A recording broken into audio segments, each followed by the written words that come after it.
മകൾക്ക് കാമുകനോടൊപ്പം പോകാൻ പിതാവിനെ പോക്സോ കേസിൽ പെടുത്തി. ഇടുക്കി ജില്ലയിലെ ഉപ്പുതറയിലാണ് ഈ സംഭവം. ഉപ്പുതറയിൽ ഏകദേശം 1.5 വർഷം മുമ്പ് അവിടെ ഒരു പെൺകുട്ടി ഒരു പയ്യനുമായി ചില ലോഹ്യത്തിലായി മൊബൈലിൽ കൂടെ ചാറ്റ് ചെയ്യാൻ തുടങ്ങി. ഇത് പിതാവ് കണ്ടുപിടിച്ചു. പെൺകുട്ടിയെ വഴക്ക് പറഞ്ഞു. പെൺകുട്ടിയുടെ മൊബൈൽ പിടിച്ച് വാങ്ങിച്ചു. പക്ഷേ പെൺകുട്ടിയുടെ കാമുകനുണ്ടെന്ന് പിതാവിന് അറിഞ്ഞുകൂടാ. അവൻ പെൺകുട്ടിയോട് പറഞ്ഞു കൊടുത്തു പിതാവിനെ കുരുക്കണം. ആ പെൺകുട്ടിയെ പീഡിപ്പിച്ചു എന്ന് ആ കുട്ടിയെ കൊണ്ട് മൊഴി കൊടുപ്പിച്ചു ഉപ്പുതറ പോലീസ് സ്റ്റേഷനിൽ. ഉപ്പുതറ പോലീസ് സ്റ്റേഷൻ ഒന്നും ആലോചിച്ചില്ല. മകളാണ് പറഞ്ഞത്. പിതാവിനെ അങ്ങ് അറസ്റ്റ് ചെയ്ത് റിമാൻഡ് ചെയ്തു. ആ പാവം 18 മാസം ജയിലിൽ കിടന്നു.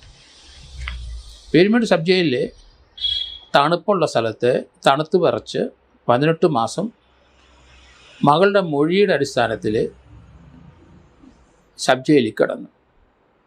എന്നാൽ ആ മോൾക്ക് പിതാവിനോടായിരുന്നു ഇഷ്ടം. അമ്മ പറയുന്നത് അങ്ങനെയാണ്. കുട്ടിക്കും അങ്ങനെ തന്നെ, പിതാവിനും അങ്ങനെ തന്നെ. പക്ഷേ കാമം വന്നു കഴിഞ്ഞപ്പം പിതാവിൻ്റെയും മാതാവിൻ്റെയും ഇളയ സഹോദരൻ്റെ സ്ഥാനം പോയി.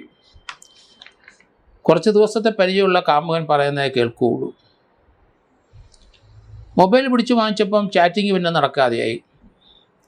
കാമുകൻ പറഞ്ഞു പിതാവ് പീഡിപ്പിച്ചെന്ന് പരാതി പറയാൻ. അങ്ങനെ ഉപ്പുതറ പോലീസ് സ്റ്റേഷനിൽ പരാതി എത്തി. ഉപ്പുതറ പോലീസ് സടകുഴഞ്ഞ് എഴുന്നേറ്റു. പെട്ടെന്ന് പിതാവിനെ അറസ്റ്റ് ചെയ്തു. ഇനി ഒന്നും ആലോചിക്കണ്ടല്ലോ, മകളല്ലേ പറഞ്ഞത്. അറസ്റ്റ് ചെയ്ത് റിമാൻഡ് ചെയ്ത് പോക്സോ കോടതിയിൽ ഹാജരാക്കിയാണ്. കാര്യങ്ങൾ കൈവിട്ടുപോയി. ആ കുടുംബത്തിലെ ഇളയ സഹോദരനിരുന്ന് വിലപിച്ചു. അമ്മ കൂലിപ്പണിക്ക് പോകുന്ന സ്ത്രീയാണ്, അവർ വിലപിച്ചു. പിതാവ് കണ്ണീർ വാഴ്ത്തു ജയിലിൽ കിടന്നു. 18 മാസമാണ് ജയിലിൽ കിടന്നത്. 1.5 വർഷം. പ്രായപൂർത്തിയായതോടുകൂടി ആ പെൺകുട്ടി വീട്ടിൽ നിന്ന് ചാടി കാമുവിൻ്റെ ഒപ്പം പോയി. ഇപ്പോഴേ ഇളയ പുത്രൻ വീട്ടിലുണ്ട്. അവന് സ്കൂളിൽ പോകാൻ മടി.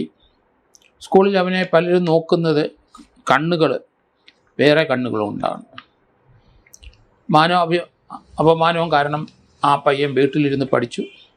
10ാം ക്ലാസ്സിൽ എന്നാലും എഴുതി പാസ്സായി. പക്ഷേ +2 ചേരാൻ മനസ്സ് വരുന്നില്ല. കാരണം ഈ പിതാവ് പീഡിപ്പിച്ചെന്നുള്ള ആ വ്യാജ പരാതി അത് നാട്ടിലെങ്ങും പാട്ടായി, പത്രങ്ങളിൽ വന്നു. ഈ പയ്യന് കോളേജിൽ പോകാൻ ബുദ്ധിമുട്ടാണ്. തൻ്റെ സതീർത്ഥരൊക്കെ കോളേജിലുണ്ട്. അവരും ഇവിടെ മുഖത്ത് എങ്ങനെ നോക്കും. നല്ല മാർക്കോടുകൂടി 10ാം ക്ലാസ് പാസ്സായിട്ട് ഇപ്പം +1 പോകാതെ ആ കുട്ടി വീട്ടിലിരിക്കുകയാണ്. കണ്ണീർ വീഴ്ത്തിക്കൊണ്ട് അമ്മയും ഇടയ്ക്ക് പണിക്കും പോകും. പിതാവ് 18 മാസം കഴിഞ്ഞപ്പം കോടതി ആ കുറ്റച്ചാർജ് അനുസരിച്ചുള്ള ട്രയൽ നടത്തി. അതിനകത്ത് കഴമ്പില്ല എന്ന് കണ്ടു. പീഡനം നടന്നതിന് തെളിവില്ല. അതിനെ പീഡിപ്പിച്ചെന്ന് പറഞ്ഞത് പെൺകുട്ടി കാമുവിനൊപ്പം പോകാൻ വേണ്ടി തന്നെയാണ് അങ്ങനെ ഒരു കള്ളപ്പരാതി പറഞ്ഞത്. എന്നിട്ട് അവൾ ഇപ്പം കാമുവിൻ്റെ ഒപ്പം പ്രായപൂർത്തിയായപ്പോൾ സ്ഥലവും കിട്ടും. 18 മാസം കഴിഞ്ഞപ്പോൾ കോടതിക്ക് അത് മനസ്സിലായി. ഉപ്പുതറ പോലീസിന് ഒരു തെളിവ് കൊടുക്കാൻ സാധിച്ചില്ല. ആ കുട്ടിയെ പീഡിപ്പിച്ചതായിട്ട് സർട്ടിഫിക്കറ്റിലുണ്ടോ ഇല്ലയോ എന്നറിയില്ല. എങ്കിലും കാണാനുള്ള സാധ്യതയില്ല. അതേസമയത്ത് കാമുകനുണ്ട്, അവൻ പീഡിപ്പിച്ചിട്ടുണ്ടാവാം. ഏതായാലും തെളിവില്ലാത്തതിൻ്റെ അടിസ്ഥാനത്തിൽ കോടതി പിതാവിനെ വെറുതെ വിട്ടു. 18 മാസം ജയിലിൽ കിടന്നത് മിച്ചം. വീട്ടിൽ വന്ന് കണ്ണീർ വീഴ്ത്തി കരയുകയാണ്. അല്ലാതെ എന്ത് ചെയ്യാനൊക്കും? പണിക്ക് പോകാനൊക്കെ ഇല്ല, പുറത്തിറങ്ങാനൊക്കില്ല. വീടും പരിസരങ്ങളെല്ലാം ഈ വ്യാജ വാർത്ത നിറഞ്ഞു നിൽക്കുകയാണ്. ഒരാളുടെ മുഖത്തേക്ക് നോക്കാൻ കഴിയില്ല. മകനും അതേ അവസ്ഥ. വീട് പട്ടിണിയാകുന്നതുകൊണ്ട് ഭാര്യ കൂലിപ്പണിക്ക് പോകും. എങ്കിലും അതിൻ്റെ സത്യാവസ്ഥ അവരുടെ കൂടെ പണിയുന്ന സ്ത്രീകൾക്കൊക്കെ മനസ്സിലായിട്ടുണ്ട്. അതുകൊണ്ട് അവരോടൊപ്പം ഇവർ ജോലിക്ക് പോകും. എങ്കിലും പുറത്തിറങ്ങി നടക്കാനും കടയിൽ പോകാനൊക്കെ വലിയ ബുദ്ധിമുട്ടാണ്. പോലീസ് ഈ മൈനറായ കുട്ടികൾ ഇതുപോലെ പല കാര്യങ്ങളും പറയും. പല ഭാവനയും അവർക്കുണ്ടാവും. അവർ ഇമാജിനേഷൻ കൂടുതലാണ്. അത് പോലീസിൻ്റെ ട്രെയിനിങ് കോളേജിലൊക്കെ ക്ലാസ് എടുക്കുമ്പോൾ അതൊക്കെ എല്ലാവരും പഠിപ്പിക്കുന്നതുമാണ്.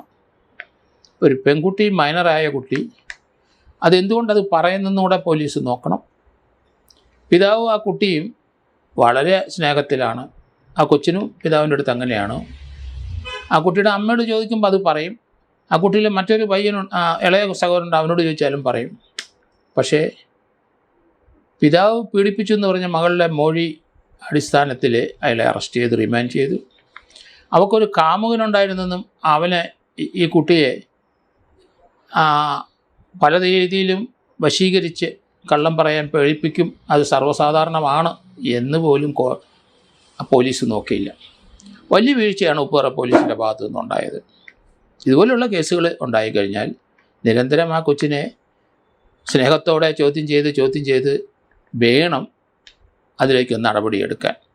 ഇവിടെ ഉപ്പുതറ പോലീസിൻ്റെ ഏത് ഉദ്യോഗസ്ഥനെ അന്വേഷിച്ചാലും ശരി, ആ സംഭവം തെറ്റാണ്, സംഭവം ശരിയല്ല എന്നിപ്പം കോടതിക്ക് തോന്നിയുകൊണ്ട് കോടതി പിതാവിനെ വെറുതെ വിട്ടു. ഇത് അന്വേഷണ ഉദ്യോഗസ്ഥനെതിരായിട്ട് തീർച്ചയായിട്ടും നടപടിയിലോട്ട് പോകണം. മലീഷ്യസ് പ്രോസിക്യൂഷൻ അല്ലേ ഇത്? കോടതി എന്താണ് നിരീക്ഷിച്ചതെന്ന് നോക്കണം. അതൊരു മലീഷ്യസ് പ്രോസിക്യൂഷൻ നടത്തിയതാണ് ഉപ്പുതറ പോലീസ്. അതുകൊണ്ട് ആ കുറ്റചാർജ് കൊടുത്ത പോലീസ് ഉദ്യോഗസ്ഥനെതിരായിട്ട് നടപടി വേണം.